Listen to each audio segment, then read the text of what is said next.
Bienvenidos, estimados amigos y hermanos, a este su canal, Estudiando el Verbo. Les habla su amigo y hermano Antonio García Hernández. Y en esta ocasión vamos al repaso de lección para adultos, ¿verdad? Estamos iniciando un nuevo trimestre, el segundo trimestre del año 2023, y con ello un nuevo estudio de la Biblia para la escuela sabática, titulado Los tres mensajes cósmicos. A lo largo de este trimestre vamos a estudiar esta guía de estudio, los tres mensajes cósmicos. Sin duda va a ser un estudio muy interesante, pues se trata de eventos escatológicos que están por suceder, ¿verdad? Donde Dios nos envía a través de estos tres ángeles, ¿sí?, mensajes de salvación y vida. ¿Y cuál es el propósito de Dios en este trimestre, ¿verdad? En este resumen general de esta lección? Lo que pretende Dios sin duda es confirmarnos en la verdad presente. ¿Por qué? Porque Dios siempre le ha hablado a su pueblo, ¿verdad?, brindándole las verdades relevantes que necesitan escuchar en ese momento, ¿verdad? ¿Cómo? Pues a través de sus profetas, a través de su palabra, a través de sus mensajeros, ¿verdad?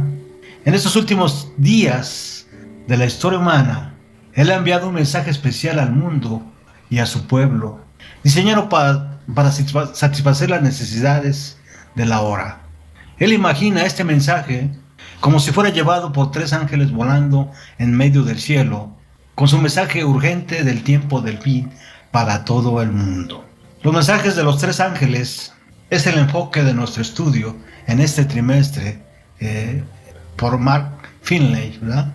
Son el mensaje final de misericordia de Jesús, un llamado que nos lleva a dejar de confiar en nuestra propia justicia para, en cambio, vivir por fe y confiar en la justicia de Dios, para justificarnos por medio de Jesús, para santificarnos y al final de los tiempos para glorificarnos. Los mensajes de los tres ángeles son, en cierto sentido, las órdenes de marcha de la Iglesia Adventista del séptimo día. En esencia, son el Evangelio puro y simple, pero el Evangelio presentado en el contexto de la verdad presente, de acuerdo a lo que dice la palabra de Dios ahí en 2 de Pedro 1:12, ¿verdad?, donde dice que debemos ser confirmados en la verdad presente. Ahora, la lección que vamos a estudiar en esta tarde, en esta hora, es la lección número 1 para el 1 de abril del año 2023, titulada Jesús gana, Satanás pierde. Así que antes de llegar al versículo de memoria que se encuentra ahí en Apocalipsis 2:17, quiero invitarles ahí donde están para que tengamos una palabra de oración. Oremos. Bendito sea nuestro Padre que estás en los cielos. Qué privilegio, Padre eterno, en esta hora abrir tu palabra. Qué privilegio, Padre eterno, ya que nos das un tiempo de reflexión, un tiempo en el que tú, Padre eterno, demuestras tu amor hacia nosotros a través de estas lecciones de vida.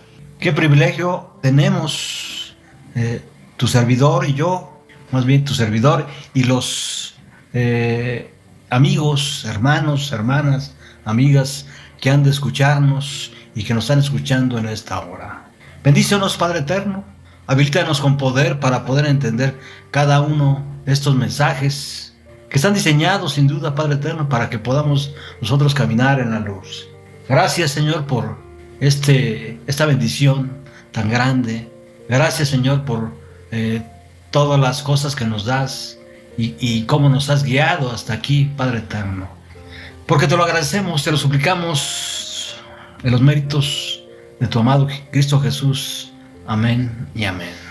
Vamos pues al versículo de memoria que se encuentra en el último libro de la Biblia, el libro de libros, en Apocalipsis capítulo 12, versículo 17. ¿Qué dice la palabra de Dios? ¿Cómo está escrito? Entonces el dragón se airó contra la mujer y fue a combatir al resto de sus hijos, los que guardan los mandamientos de Dios y tienen el testimonio de Jesús. ¿Quién es ese dragón? ¿Y quién es esa mujer? ¿Y quién es el resto de sus hijos de esa mujer? ¿Verdad? El mismo versículo nos dice que el resto de sus hijos son todos aquellos cristianos auténticos que tienen dos características muy importantes y que los distinguen de los demás profesos cristianos. Guardan los mandamientos de Dios y tienen el testimonio de Jesús. En esta semana, en esta lección número 1, estudiaremos sobre cómo será la victoria final de Jesús sobre Satanás. Descubriremos además sobre el gran conflicto tal como se presenta en Apocalipsis 12 y cómo esto prepara el camino para entender correctamente el mensaje de los 3 ángeles. El apóstol Pablo, ahí en el capítulo 6 de su epístola a los Efesios, en el versículo 12, miren lo que dice. Miren lo que dice, estimados amigos y hermanos. Tomen sus Biblias. Vamos a la palabra de Dios. En Efesios 6:12, ¿qué dice la palabra de Dios? La batalla que libramos no es contra gente de carne y hueso, sino contra principados y potestades, contra los que gobiernan las tinieblas de este mundo, contra los huestes espirituales de maldad en las regiones celestes. En otras palabras, nuestra lucha no es contra hombres y mujeres, ¿verdad?, sino contra ángeles caídos, contra Satanás, contra potestades que dominan este mundo de tinieblas, contra fuerzas espirituales malignas en las regiones celestiales. Pablo nos advirtió de esto en esta epístola, ¿verdad? Es importante tener en cuenta esto, porque muchas veces vemos las cosas solamente por encima, pero no sabemos qué hay detrás, quién es el que maneja todo este conflicto, ¿sí? Cuando vemos la injusticia, la maldad, la desigualdad, el desamor, ¿quién está atrás de todo esto? Y Apocalipsis 12 nos muestra quiénes son estos poderes que luchan contra nosotros, cómo surgió este conflicto y lo mejor de todo, el resultado de la guerra, ¿eh? Jesús gana y Satanás pierde. Vamos a ver a lo menos 5 puntos importantes de esa lección que están ubicados ahí en Apocalipsis capítulo 12 a partir de los versículos 7 y hasta el versículo 17, donde vamos a ver el conflicto cósmico, la batalla decisiva, los vencedores, Satanás contraataca y el ataque al remanente. Vamos pues al primer punto. ¿Estamos listos? Vamos a utilizar nuestra Biblia ahí en el capítulo 12 de Apocalipsis, versículo 7. ¿Qué dice la palabra de Dios? ¿Cómo está escrito? Después, dice la palabra de Dios, hubo una batalla en el cielo. Miguel y sus ángeles lucharon contra el dragón, y el dragón y sus ángeles también lucharon. Pero hasta ahí nada más, ¿verdad? Muchos se preguntarán, bueno, ¿quién es este dragón que menciona el libro de Apocalipsis, ¿verdad? El libro del dragón, sin duda, es la serpiente antigua. Vamos a leerlo en el capítulo 13, en el mismo capítulo 12 de Apocalipsis. Vamos a leerlo, donde Juan el revelador, el apóstol, miren lo que nos dice. Pudo entonces, versículo 1, pudo entonces verse una gran señal en el cielo. Apareció una mujer cuyo vestido era el sol, y la luna estaba debajo de sus pies, y su cabeza llevaba una corona con 12 estrellas. Estaba encinta y gritaba por dolores de parto y por la angustia del alumbramiento. También pudo verse en el cielo otra señal. Apareció un gran dragón rojo, con 7 cabezas y 10 cuernos, y con una diadema en cada cabeza. Con su cola arrastró a la tercera parte de las estrellas y las arrojó sobre la tierra. Luego el dragón se colocó frente a la mujer que iba a dar a luz para devorar a su hijo en cuanto naciera. Bien, Entonces, vemos que la palabra de Dios nos habla acerca de un dragón. Ahorita vamos a localizar la cita donde la palabra de Dios nos dice que el dragón es la serpiente antigua, de acuerdo a lo que Génesis 3 nos dice.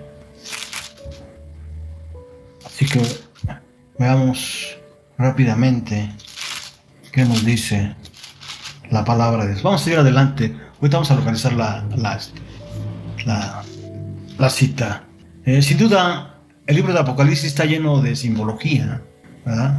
Pero también de cosas literales, ¿verdad?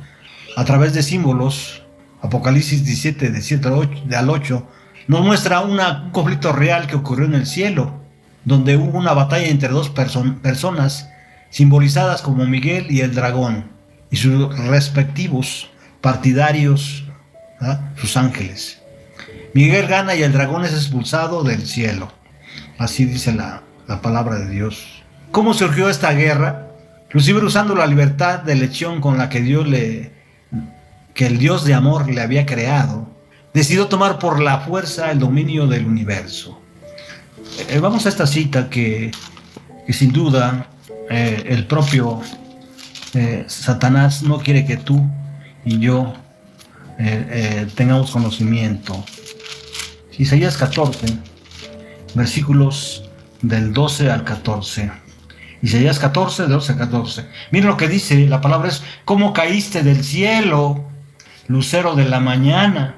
¿verdad? Haciendo referencia también a lo que dice ahí en Apocalipsis 12. ¿Cómo caíste caíste por tierra, tú que derrotabas a las naciones, tú que en tu corazón decías: subiré al cielo y por encima de las estrellas de Dios, y ahí pondré mi trono, en el monte del concilio me sentaré, en lo más remoto del norte, ¿verdad? Subiré hasta las altas nubes y seré semejante al Altísimo. En ese momento que Satanás piensa, aspira a ser igual a Dios o a estar por encima de Dios, en ese momento, ¿sí?, se rebela contra nuestro Creador y nace el conflicto cósmico. ¿Cómo es que un ser creado, después de que había sido hecho de una manera muy especial, se rebela con su Creador? Y en este conflicto no hubo ángeles neutrales, ¿verdad? O apoyaban a Miguel o al dragón. Al extenderse el conflicto a este mundo, las posibilidades son las mismas: o estoy con Miguel o contra Miguel. Así es como Jesús nos dice ahí en el Evangelio de Lucas, capítulo 11, versículo 23. Jesús dijo: el que no está conmigo está contra mí, y el que conmigo no recoge, desparrama, ¿verdad? El que conmigo no está, desparrama. Así que o estamos con Jesús o estamos con el enemigo de las almas. No hay más, ¿verdad? Vamos a ver qué nos dice el comentario bíblico adventista acerca de esta cita que se encuentra en Lucas 11:23. Lucas 11:23. Para tener un conocimiento más claro acerca de lo que Jesús quiso decir: el que no es conmigo contra mí es, y el que conmigo no recoge, desparrama. Parece que no hay comentarios acerca de esta cita, pero sin duda es claro que Jesús habla de la fidelidad que debemos tener hacia Él y de la confianza que le debemos, ¿verdad? Si nosotros confiamos en Cristo y en sus promesas, sin duda ganaremos esa batalla, ¿sí?, decisiva. Vamos al siguiente punto. Para ello quiero invitarles nuevamente ahí en el libro de Apocalipsis, capítulo 12, versículo 4. Vamos rápidamente. Con la cola arrastró la tercera parte de las estrellas y las arrojó sobre la tierra. Luego el dragón se colocó frente a la mujer que iba a dar luz para devorar a su hijo en cuanto naciera. Para comprender la batalla decisiva del conflicto cósmico, debemos interpretar primero los símbolos usados para describir los distintos personajes involucrados. Vamos a la cita que estábamos buscando, que se encuentra en Apocalipsis 12:9. ¿Quién es ese dragón? El versículo 9 nos dice quién fue ese dragón, ¿verdad? Así fue expulsado el gran dragón, que es la serpiente antigua, ¿verdad? Que se llama Diablo y Satanás, y que engaña a todo el mundo, y él y sus ángeles fueron arrojados a la tierra. Interesante lo que dice Apocalipsis 12:9. Vamos a ver, no hay que conformarse solamente con lo que podemos ver. Hay que ir un poquito más allá de eso. Y vemos lo que dice, lo que comenta el comentario bíblico adventista sobre esta cita. Delante de Juan fueron presentados bajo los símbolos de un gran dragón rojo, una bestia semejante a un leopardo y una bestia con cuernos como de cordero, los gobiernos terrenales que especialmente se dedicarían a hollar la ley de Dios y a perseguir al pueblo de Dios. La guerra sigue adelante hasta la terminación del tiempo. El pueblo de Dios, simbolizado por una mujer pura y sus hijos, fueron presentados como una ínfima minoría, es decir, como un remanente. Esto significa que en los últimos días solo existirá ese remanente de los que lo forman. Juan habla como de aquellos que guardan los mandamientos de Dios y tienen el testimonio de Jesucristo. Sign on the time, del 1 de noviembre de 1899. Regresemos nuevamente al punto principal de esta lección.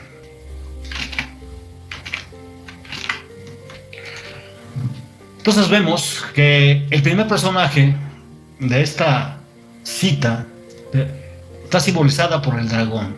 ¿Quién es el dragón? Es Satanás, ¿verdad?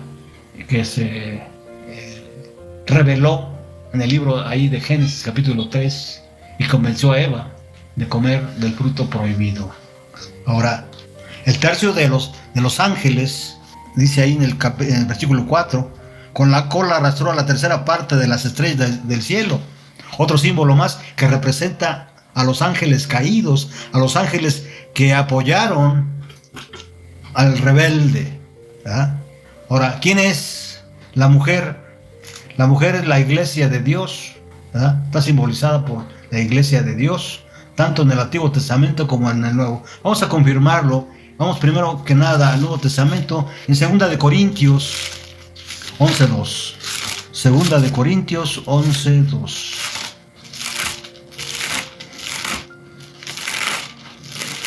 Segunda de Corintios 11:2. ¿Qué dice la palabra? Es el celo que muestro por ustedes proviene de Dios. Ustedes son como una doncella pura, dice el apóstol Pablo, a la que he comprometido en matrimonio con un solo esposo, que es Cristo. ¿Qué dice? Esto es lo que dice acerca de la mujer en el Nuevo Testamento. Vayamos rápidamente qué dice en el Antiguo Testamento acerca de este simbolismo de la mujer. Al versículo 46 del capítulo 16 de Ezequiel. Tu hermana mayor es Samaria, y ella y sus hijas habitaron al norte de su territorio. Tu hermana menor es Sodoma, y ella y sus hijas habitaron al sur del territorio. Esto es lo que nos dice pues el Antiguo Testamento, ¿verdad? Aquí el profeta utiliza también una simbología a una hermana como mujer, a un pueblo, ¿verdad? En este caso, la mujer a la que se refiere Apocalipsis capítulo 12, versículo 4, se refiere al pueblo de Dios. El hijo varón, sin duda, el hijo varón es Jesucristo, de acuerdo, perseguidos desde su infancia, de acuerdo a Mateo 2:13, y arrebatado al cielo en Marcos 16:19. Marcos 16, 19. Vamos rápidamente. Marcos 16, 19. Después de que el Señor Jesús habló con ellos, fue recibido en el alto cielo y se sentó a la derecha de Dios, ¿verdad? Y el que recibe la autoridad sobre todas las naciones, ¿verdad? De acuerdo a Apocalipsis 2, 26. Apocalipsis 2, 26, ¿qué dice? Al que salga vencedor y cumpla hasta el final con lo que yo mando, le daré autoridad sobre las naciones, ¿verdad? Le daré autoridad sobre las naciones, dice Dios. Versículo 27. La misma que he recibido de mi Padre, y gobernará las naciones con cetro de hierro, y las despedazará con un vaso de alfarero, ¿verdad? De igual manera, en el capítulo 19, versículo 15, miren lo que dice: de su boca salió una espada afilada para herir con ella a las naciones. Él las gobernará con cetro de hierro y las pisará el lagar del ardiente vino de la ira de Dios Todopoderoso. Ese hijo varón es Jesucristo. Sin duda, habrá una batalla decisiva en este gran conflicto, ¿verdad? Vamos nuevamente al capítulo 12, versículo 4. Y el dragón se paró frente a la mujer que estaba para dar a luz a fin de devorar a su hijo tan pronto como naciese, ¿verdad? Desde que Jesús se encarnó, Satanás procuró impedir que cumpliera su misión. Hebreos 4:15. Vamos rápidamente a esta cita. Hebreos 4:15. Porque no tenemos un sumo sacerdote que no pueda compadecerse de nuestras debilidades, sino uno que fue tentado en todo de la misma manera que nosotros, aunque sin pecado, ¿verdad? Satanás quería a toda costa impedir que cumpliera Jesús su misión, ¿verdad? Pero colgado de una cruz, en aparente derrota, Jesús venció. ¿Cómo es eso? Vamos al libro de Colosenses, capítulo 2, versículo 15, que dice la palabra de Dios: desarmó además a los poderes y a las potestades, y las exhibió públicamente al triunfar sobre ellos en la cruz. Es decir, mostró verdaderamente con esto Jesús, ahí en la cruz del Calvario, cuál era el carácter verdadero del engañador de Satanás. Después de que Jesús ganó la batalla decisiva, se le negó entonces a Satanás el acceso al cielo, que hasta entonces se le había permitido de acuerdo a lo que dice Job 1:6, y fue arrojado definitivamente a la tierra, de acuerdo ahí al versículo 9 de Apocalipsis 12, cita que ya leímos. En la victoria de Jesús nosotros somos también vencedores, ¿verdad? Vamos rápidamente. Romanos capítulo 8. ¿Cómo es eso de que somos vencedores nosotros a través de Cristo? Romanos 8:37. Sin embargo, en todo esto somos más que vencedores por medio de aquel que nos amó. De esa forma somos vencedores, ¿verdad? Por el sacrificio mismo de Jesús a nuestro favor. Al aceptar a Jesús, nuestros pecados son perdonados, y Satanás, quien es el acusador, de acuerdo a Apocalipsis 12:10, ya no puede acusarnos de nada. Entonces oí una voz fuerte en el cielo que decía: aquí está ya la salvación y el poder y el reino de nuestro Dios y la autoridad de su Cristo. Ya ha sido expulsado el que día y noche acusaba a nuestros hermanos delante de nuestro Dios. Siempre había sido nuestro acusador Satanás, pero una vez que mostró su verdadero carácter al hacer todo lo posible por matar al Hijo de Dios, al príncipe de paz, entonces ¿sí? Jesús obtuvo la victoria y pudo con eso ayudarnos con nuestros pecados, los cuales fueron perdonados, ¿verdad? Entonces Satanás ya no puede acusarnos de nada, ¿verdad? Vamos a, entonces, una vez que somos vencedores, ¿verdad? ¿Qué pasa, no? Vamos al versículo 11 Dice, ellos los vencieron por la sangre del Cordero y por la palabra de ellos proclamaron siempre y estuvieron preparados a entregar sus vidas y a morir. ¿Ya? Como vimos, Jesús es el vencedor y nosotros vencemos también por medio de la sangre de Jesús. Ahora bien, aunque ha vencido, el triunfo final de Jesús es todavía futuro. ¿Qué significa esto? Que nosotros aún no somos vencedores. Vayamos a ver qué dice el apóstol Pablo. Ahí en 1 Corintios 15. 1 Corintios 15. Versículos del 22 al 26. Vamos rápidamente. Pues así como en Adán todos mueren, también en Cristo todos serán vivificados, pero cada uno en su debido orden. En primer lugar Cristo, y después cuando Cristo venga, los que son de Él. Entonces vendrá el fin cuando Él entregue el reino de Dios y Padre. Entonces vendrá el fin cuando Él entregue el reino al Dios y Padre, y se haya puesto fin a todo dominio, autoridad y poder. Porque es necesario que Él reine hasta que haya puesto a todos sus enemigos debajo de sus pies. Y el último enemigo que será destruido es la muerte, ¿verdad? Hasta que Jesús venga, ¿verdad? La muerte será vencida. En tanto, ¿sí?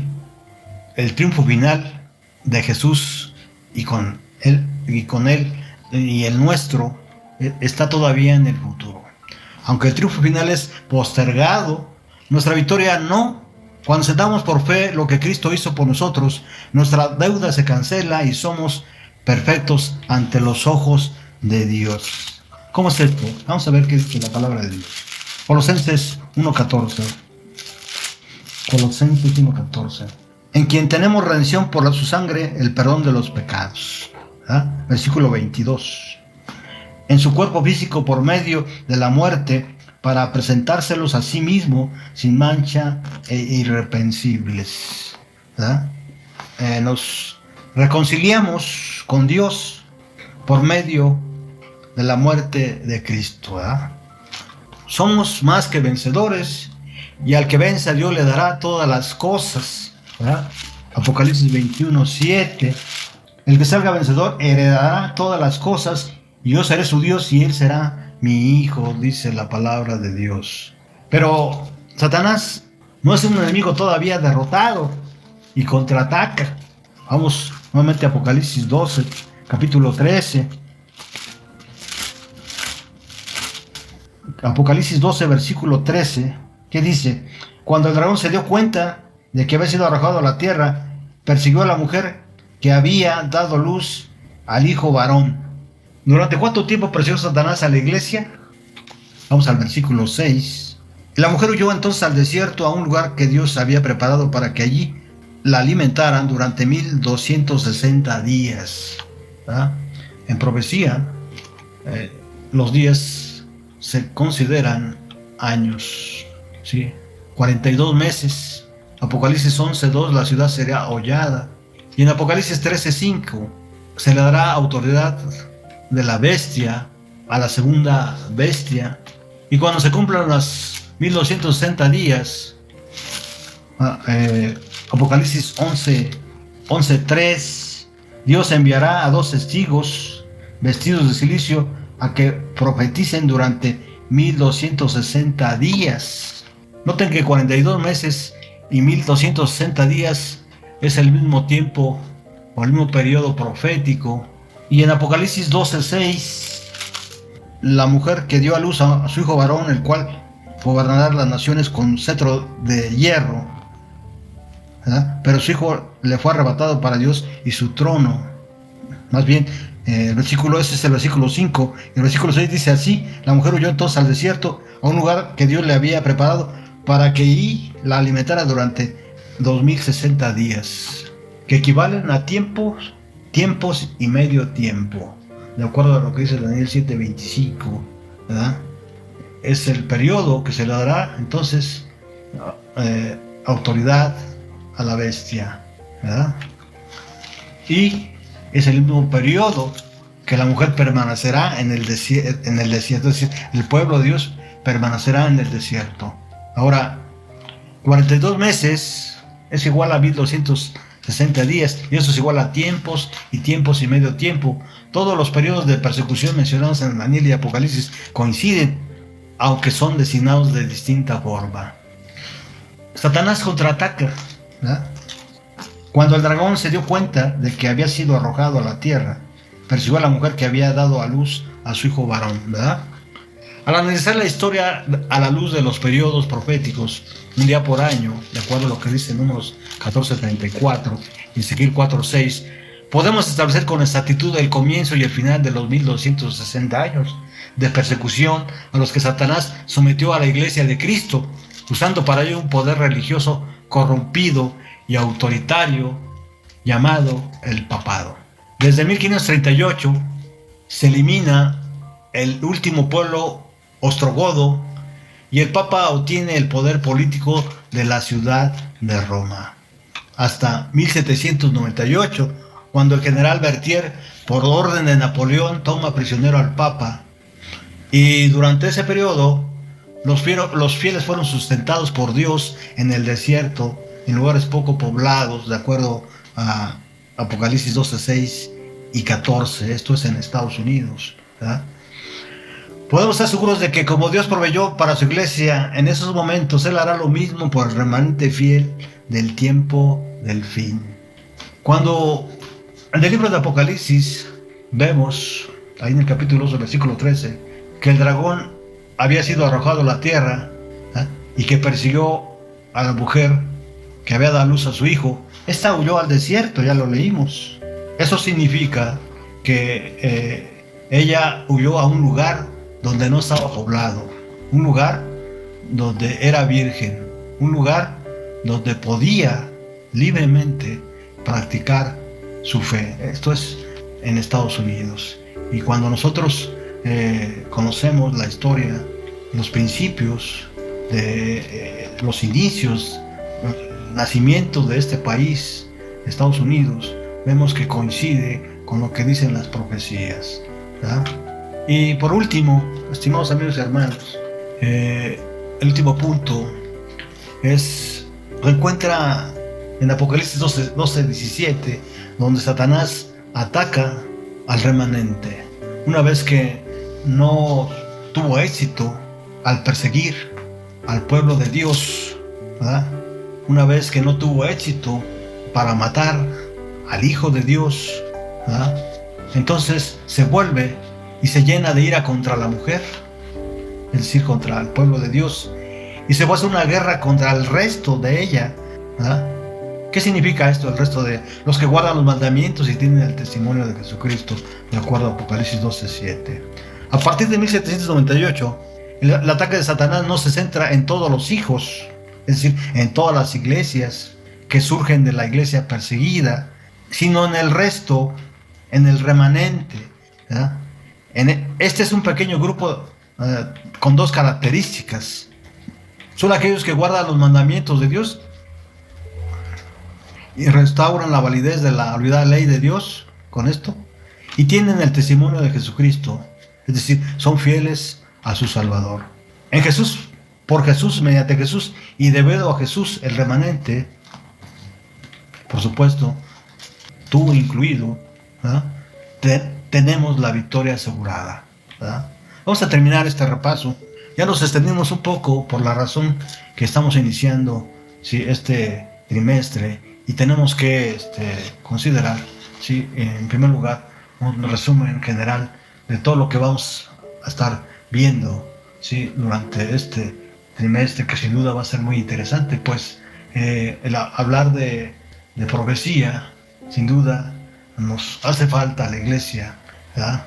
La palabra de Dios dice que mi pueblo, que sin profecía, el pueblo se relaja, ¿verdad? El pueblo se relaja. Así que tenemos que estudiar principalmente dos libros, el libro de Daniel y el libro de Apocalipsis, para que podamos entender en qué momento estamos viviendo y qué profecías ya se han cumplido y cuáles están por cumplirse. Vamos a terminar con una cita de Elena G. de White en su libro Manuscritos Inéditos, tomo 3, página 97. Dios nos ayudará en el tiempo de necesidad, pero no nos obligará a amarlo y a obedecerlo. Debemos darle nuestro amor indiviso, ¿verdad? Quiere que confiemos en Él y que hagamos de Él nuestro confidente. Entiende nuestras necesidades y tiene amplios recursos para ayudarnos en todo tiempo de angustia. No somos abandonados para que libremos nuestras propias batallas, sino que tenemos la ayuda de Cristo y en su nombre podemos salir victoriosos. Hasta aquí llegamos, estimados amigos y hermanos, en esta lección, que sin duda nos va a traer grandes incógnitas y grandes preguntas, y que quizás tengamos que volverlas a estudiar para poder entender perfectamente cada una de las profecías, cada uno de los símbolos utilizados aquí en esta lección y en las que le siguen, y de esa manera podamos tener la certeza de que, a pesar de que Satanás anda como león rugiente viendo a quién devorar, ¿sí?, si tenemos plena confianza en Cristo, podemos resultar victoriosos, ¿sí?, frente a todo lo que Satanás nos lance, ¿verdad? El apóstol Pablo como ya dijimos, nos dice que no tenemos lucha contra sangre ni carne, sino contra ángeles caídos, contra huestes de las regiones de las tinieblas, ¿verdad? Así que eso tiene que entrar en nuestra mente, y de esa forma podamos nosotros, ¿sí?, ir creciendo cada día más en la fe de Jesús. Hasta pronto y Dios los bendiga a cada uno de ustedes.